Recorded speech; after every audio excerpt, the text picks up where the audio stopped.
متابعي القناة، أسعد الله أوقاتكم إلى هذا الفيديو الجديد.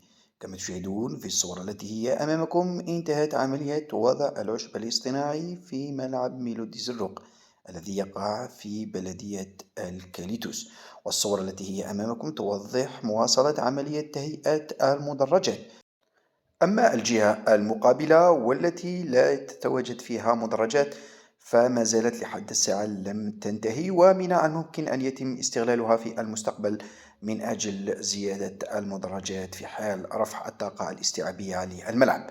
انتهت العملية الخاصة بتغطية المدرجات، كذلك التهيئة ما زالت متواصلة داخل المرافق المتواجدة في الملعب، ولكن تبقى المرحلة المهمة والأهم، وهي تثبيت الكراسي في المدرجات، والتي لحد الساعة لم يتم تحديدها، فقد تم أخذ بعض العينات الخاصة بنوعية الكراسي التي سيتم استعمالها في المدرجات، والتي تتضح أنها كراسي عادية جدا. كان من المفروض أن يتم استعمال كراسي بمواصفات ممتازة، هذه الكراسي التي سيتم استعمالها التي كانت موضحة أمامكم. أما من ناحية العشب الاصطناعي فيتم الآن عملية الترميل، كذلك المرافق الداخلية فتقريبا انتهت بها الأشغال كما هو موضح أمامكم، خاصة غرف تغيير الملابس وكل المرافق التي تحتاجها مثل هكذا ملاعب.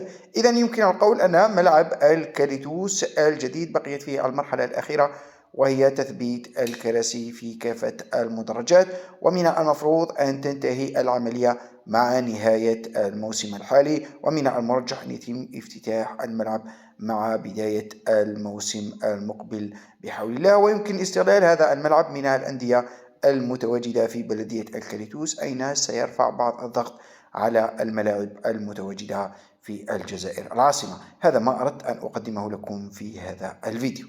إلى اللقاء.